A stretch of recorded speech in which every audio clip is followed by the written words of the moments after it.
Welcome to Happy Writing, your podcast home for taking positive steps forward with your author business. I'm your host and happy writer-in-chief, Dion Abulela. Today's podcast episode is sponsored by Dorianne Dupre, author of the award-winning novel Scout's Honor. Scout's Honor shows you how far one person will go to save their honor and who really has a hold of it in the first place. You can find Scout's Honor at your favorite booksellers such as Amazon, Kobo, Barnes & Noble, and more.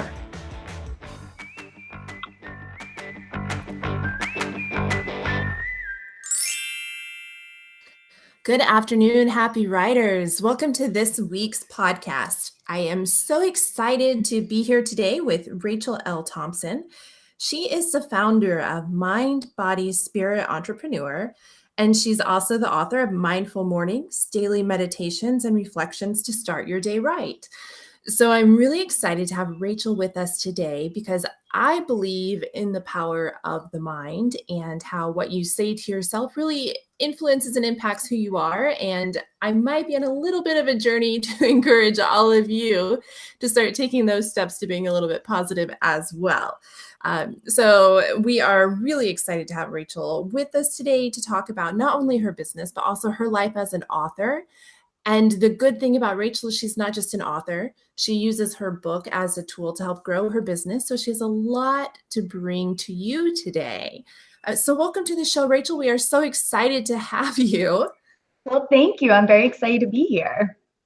Can you give us a little introduction to you and to Mind, Body, Spirit Entrepreneur, and maybe tell us what inspired you to introduce a book into your business? Yes, absolutely. So I'll take it back a few years whenever I was still working the 9-to-5 grind and I was just pretty unhappy overall. And so I moved to a new city and a new state with no job, and I decided not to get a job and start a business.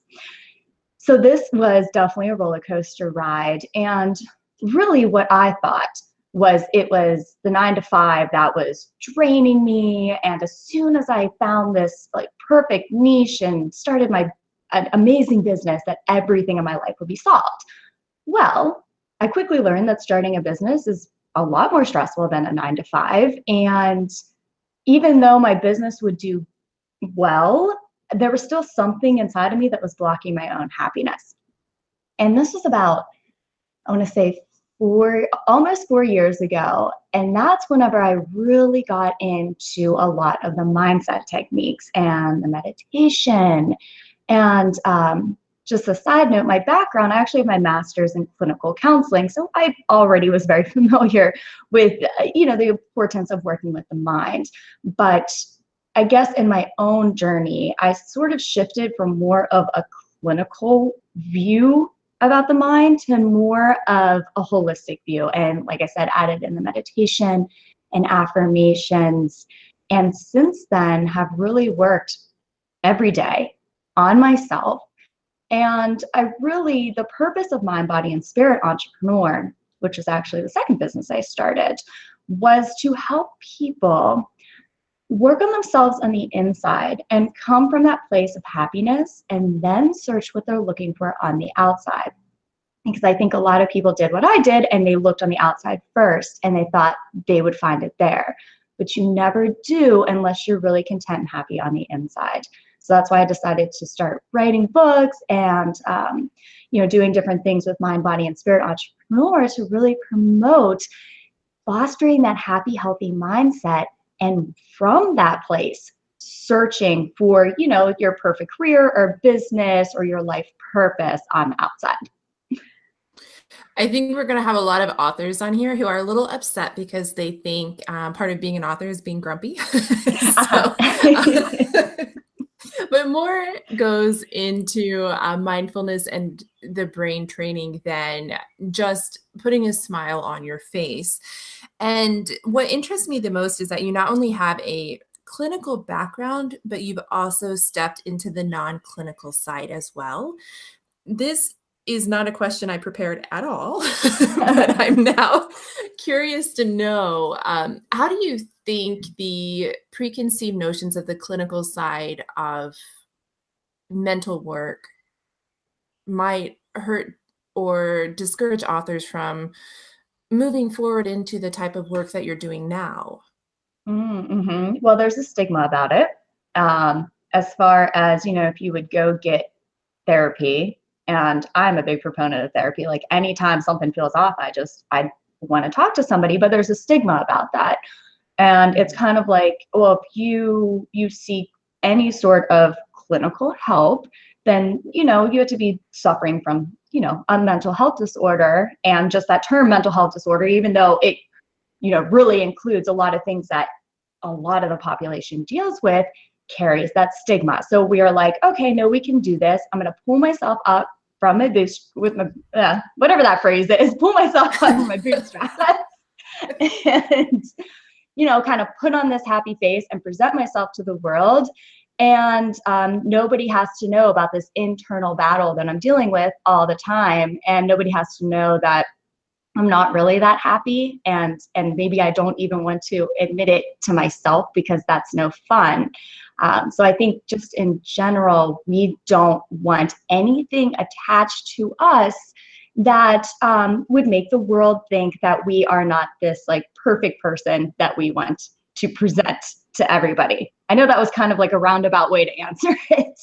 No, I think that's an excellent answer, because you can kind of take that for why some authors that I work with in Happy Writing, why they're afraid to even approach the concept of brain training or mindfulness. Or I know I mentioned earlier in our little quick brief that I'm trained in neurolinguistic programming, and I am such a nerd that I read neurology textbooks because it fascinates me. And I think the brain is so much more powerful, but a lot of people have preconceived notions over the clinical side as well as the more esoteric side.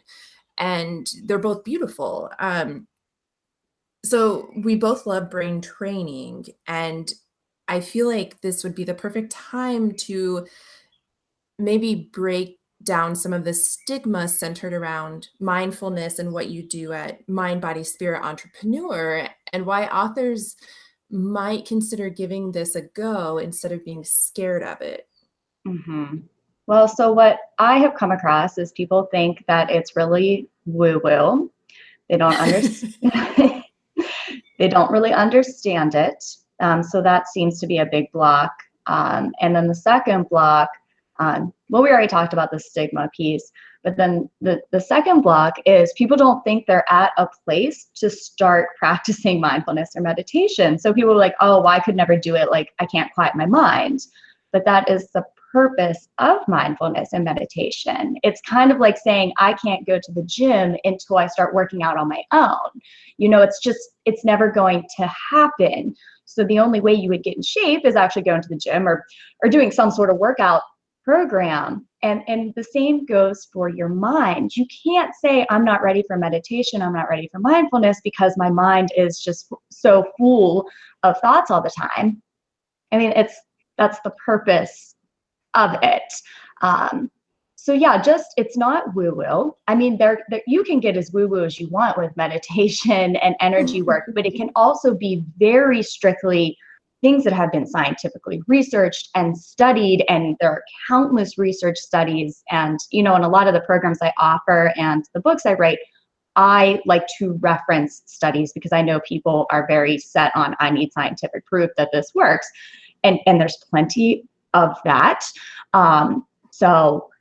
Mindfulness has been practiced for years in the spiritual community, like with Buddhism and different spiritual practices. But recently, it has really been embraced by the mental health, by psychologists and psychiatrists, and it's really getting a lot of scientific data behind it.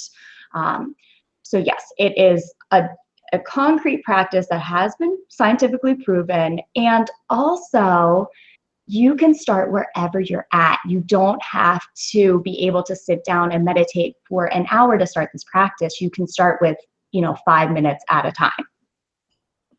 That actually is the perfect segue into my next question, which was, how can even the most skeptical authors simply begin? Okay. Oh, there's so many ways.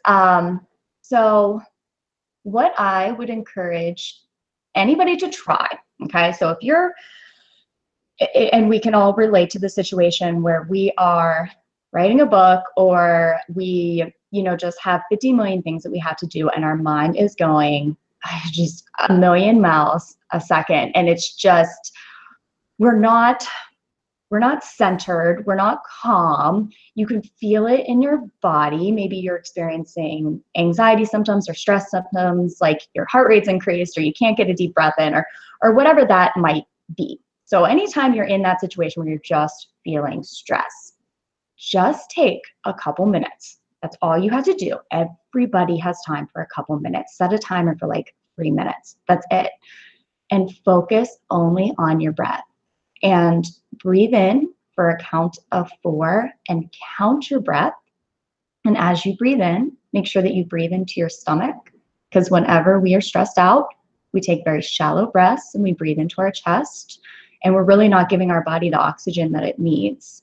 And so that's really just physiologically contributing to these feelings of stress when we have the shallow breathing. So breathe deeply all the way down into your diaphragm, into your stomach. Count the breath. Hold it for a second or two, and then just fully release all the breath for 4 seconds. And doing this is going to be twofold. First, whenever your mind is only focused on counting the breath, then it's not going to be able to think of all the things that are stressing you out. So in that regard, you are practicing mindfulness. Secondly, you are physiologically calming your body down by taking those slow, deep breaths. So there is that mind-body connection. When you calm the body down, it calms the mind down. When you calm the mind down, it calms the body down. So I encourage anybody to try this over the next week, just any time when you can, and we all can feel when we're getting like a little like, oh, set a timer, 2 or 3 minutes, and just count your breath. In for 4, hold it for a little bit, out for 4, and just see how you feel after those 3 minutes. Now, how often did you have to do this while you were writing your Mindful Mornings book? Oh, yeah. So I meditate every morning. I get up and meditate, and then I write. And I also like to write in the later afternoon, early evening, which is like a weird time because it's right around the time that everybody crashes. But what I'll do is I won't meditate as long, but I will set a timer for 5 minutes before my second writing session and just do some sort of meditation. And I am telling you, it's crazy because whenever my mind is trying to think about what I need to write, then I have all these ideas and things just never come out the way I want them to. But once I just take that little bit of time, it just starts to flow out of me because I just leave behind all that stress and all of those thoughts saying, okay, do you know what you're going to write? Is this going to come out right? All these like negative thinking patterns that really are just huge blocks for us. So yeah, I really make it a practice to do a little bit of this before I do any writing. And also I take breaks because it's very easy to sit down at your computer and have several hours go by and your body's all stiff and you're like, oh my gosh, I can't believe that 3 hours just went by. What was I doing? And I know a lot of people recommend this, but it really is helpful every hour doing something to bring yourself back. So that could just be like, I'll take my dogs for a little walk outside and just try to focus on, taking in the sights and being present for that 5-minute walk, or, getting up and doing some light housework just to get my body moving. But while I'm doing it, I add that mindset component. So I'm focusing on what I'm doing instead of allowing my thoughts to go back to all the other things that I need to do. And so that's also a part of mindfulness. Like, you don't have to sit and meditate and close your eyes. If you are just doing an activity and you focus your mind on that activity, then that really does slow your thoughts down, and it gives you that reset that we need so often. Yeah, I have a little bit of what I call, and actually what a lot of people that practice mindfulness call is monkey mind. So Mm-hmm. I have some issues clearing my mind for meditation, no matter how long I practice it. But I do make a practice of meditating in the morning. And then I've recently gotten into EFT or tapping to close out my night. Mm-hmm. But during the day when I'm writing, I'll write a little and then I have to do a little bit. So I'll write for like 45 minutes and then I'll do a 15-minute high intensity interval training break. Oh, I love it. So my friends think I'm nuts because they're like, that's like 100 squats, blah, blah, blah. But Uh-huh. that's also kind of like my mindfulness. Um, Yes. so you can practice it in whatever way drives you and pushes you to move forward in any way. And you're starting to see a lot of major industry players in every industry talking about mindfulness. Warren Buffett has openly come out talking about it. Mhm. And a lot of people are saying that getting into this practice single-handedly changed them and made them more aware and grow in their business. So uh, I can't say enough good things about it. And I'm probably just going to babble if I keep going. No, I absolutely agree. And once I started to really dig into my own mindset, and this is kind of going on a different topic a little bit, That's but okay. getting getting into my own mindset and figuring out what my blocks were. So I Yes. would, I had blocks that weren't only in my work, but were in relationships, were like in every part of my life. And once being mindful allows you to bring in awareness, you can kind of see patterns. Because whenever we're just living from our perspective, we don't have an outside view of why the same things keep happening to us. But whenever you start to incorporate mindfulness, then you can kind of see, oh my gosh, I have the same block in my relationship as I do with my friendships, as I do with my business. Like, what is going on? So I was able to, and this was actually after a couple years of me practicing this, really uncover those blocks and work through them. And then once I did, I saw significant improvements in everything. So I absolutely agree with all this huge business people who say that it completely changed everything, because it did for me too. I mean, obviously I'm working on a much smaller level, but it really, uncovering those blocks and eliminating them helped my business improve, helped my relationships improve. I mean, it just, yeah, I can't speak enough for it. Will you explain real quickly what you mean by blocks? Mhm. It's something that might be really obvious to us, but maybe not everybody understands what it means to have a block in your financial or your relation or your creative process. Absolutely. So blocks come from often our subconscious belief patterns, our ingrained beliefs that we've held since we were little children.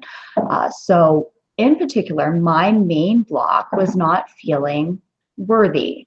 Now I can go back to my childhood, and this could have stemmed from it's just my parents' divorce and like things like that. Like, I can go back and figure out the source. But then after I figure out the source, I'm like, okay, this is an ingrained belief that I adopted at a very young age, and I've been subconsciously reinforcing my whole life. So I would do something to promote my business, and immediately I would get a feeling that everybody would hate it. Was it really good enough? Like, things like that. And then either I would be reluctant to promote it, I just wouldn't promote it. I mean, that really held me back. Getting a little personal in my relationships, I had the same unworthiness block in my relationships. So I would be in a really good relationship and then I'd sabotage it. Now, when I sabotaged it, the things I thought I was doing seemed completely rational. Like, oh my gosh, of course I would be infuriated at this little thing. Let me just tell my partner all the things that he did wrong. But whenever I noticed this was a block for me in all areas of my life, that this unworthiness was a block, then I was able to label it. I was able to recognize, I don't want to promote my business because I have this ingrained belief that I will never be good enough, that I'm not worthy. I am in this relationship and I want to, accuse my spouse of doing something crazy I know he didn't do. That's not the reality of the situation. That's not even me. That is this subconscious block, this belief pattern that's rearing its head. So I worked a lot on doing meditations and doing affirmations to transform this block, to say, yes, I am worthy. I am good enough. My work is good enough. I'm worthy of being in happy relationships, all of that. So I was able to do that through meditation and affirmations. And I was also able to see whenever it was affecting me in the moment and recognize it not as the truth, but as something separate. So we all have certain belief patterns that do not serve us. I mean, it would just be impossible to grow up and not develop some sort of unhealthy thought patterns. But as soon as you can recognize them as blocks, then you can really work to eliminate them. And once you do, then it just opens up a whole new world. Yeah. Exactly. And we actually released a book called 125 Positive Affirmations for Authors. Oh, I love And it. yeah, it goes on every process from outlining to editing to writing to editing to marketing and to publishing, because I feel like authors automatically block themselves, and writing groups and communities don't always help this because Mhm. people start to think of, oh, well, Stephen King said this and I'm not following his advice. And that's okay. You can forge your own path. Just be confident in your own path and make sure you're telling yourself that you support your path, or else you're creating blocks and Mhm. then you're bringing forth what you already think about yourself. So, did you have blocks in your writing process? Yes. Oh, absolutely. I had blocks in my writing process. So for me, and I kind of just touched on this, for me, I am a creative person. I love to create. I hate to promote my work. So my blocks reared their head when it came to promotion because I never thought I was good enough. I never thought I was a good enough writer. I always I would write my book and then I would read it and be like, oh, it's so good. And then it'd come time to promote it. And then I would get nervous and think that nobody else would like it. And, if I would get, let's say 15 good reviews and then one person who left a 3-star, I remember, I think it was the Mindful Mornings book. Somebody said, it's okay, it's nothing to brag about. But then I had like 15 other really positive reviews. And that is the one I remember. That's the one that sticks out because it really just reinforced that belief I had. Mhm. So yeah, those are some major blocks. And I mean, it's still like a daily thing to work through them. I don't want to give anybody the impression that, oh, you just do an affirmation or meditation, it's gone. No, it's a constant process, but it's really a process we have to do, or else we're going to continue to allow these blocks to hold us back. Absolutely. And I'm so glad you brought up the one interview that overshadowed the other positive ones. Mhm. That is basically the story of, I also own a boutique publisher. And last year, I focused on 2 negative incidents over the fact that we were nominated and won certain awards and we got major press. And now when I look back at it, I think, well, no wonder why we didn't have the year we thought we would have, because I focused on these negative events and I blocked us from celebrating these amazing positive events that we had. But authors are doing this every day. They Mhm. get one 2-star award or one 3-star review, and they suddenly feel like everything they've done is just completely invalidated. Um, that's just such a dose of reality that I feel like a lot of authors are going to connect with. So I'm really happy you said that. Yeah, and everybody does it, like you just said. I don't think anybody is immune to it, really. It's just, I mean, it's hard and it sucks. It really does. But it's really just having the techniques to recognize that you are focusing on this, not because this one negative review defines everything, defines all of your work, but you're focusing on it because it's our natural tendency to do so. And then you Mhm. really have to work to focus on the positives, which will not come natural. We have an innate negative bias. It helped us survive, back whenever there were snakes and we had to remember, oh, snakes bit my friend and he got really sick, so I should avoid snakes. So we will remember the negatives um, for far longer. We will remember more details about them because innately it's a survival technique, but it does not serve us, especially when you are a writer or any sort of creative that is really putting yourself and your work out on the line and you're just throwing it out to the world and anybody can say whatever they want. So just recognizing, okay, there's only one negative review or these 2 negative incidences. I know that I'm really going to want to ruminate on those. I'm really going to want to just mull those over in my mind. but I'm taking my power back and I'm going to choose to focus on the positives, and then either do your affirmations or, read those positive reviews 100 times if you need. And, you really just have to we can build a lot of momentum around negative stuff really easily. So we had to work to build the momentum around the positive stuff. And like how you mentioned in your company, if you don't kind of switch the momentum and center it around the positive, then it will manifest in your world, and it really will hold you back. And you might not even recognize it, but it does, because it's happening on such like a subconscious level. All these little decisions that you make, if you're focused on the negative, they're going to be negatively biased, and your actions are really going to follow that path. So yeah. Absolutely. That I really, really hope people that are listening really allow the possibilities of what you're talking about to settle in and maybe open themselves up to trying something new. And when I looked at your website for Mind, Body, Spirit Entrepreneur, you had some great programs, some that were free for a few days, some that were very affordable, and then some that were a little bit higher up that our listeners can definitely check out.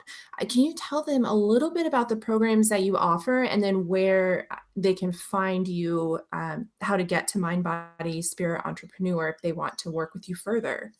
Absolutely. So I actually have a ton of free meditations and affirmations that are on YouTube. And so you can just check that out, Mind, Body, and Spirit Entrepreneur on YouTube. I also have a Mindful Mondays podcast. So every single Monday, I have a new reflection episode where we kind of just talk about stuff like we did today. And then I have a new guided meditation that you can listen to all week. So those are all free. I also have a free mindset makeover training and a free, more like a business course for those of you who are interested in turning maybe your books into more of a business. So those are all free trainings. And then, of course, I have some paid programs. I have a Mindset Makeover 10-day challenge, which really dives into all of your blocks and pulls them out, and then we replace them. And then I have a more advanced 9-to-5 Dropout Academy for those of you, again, who just kind of want to leave the 9-to-5 behind and start your own thing. So yeah, you can find all of that at Mind, Body, and Spirit Entrepreneur, which is www.mymbsc.com. So yeah.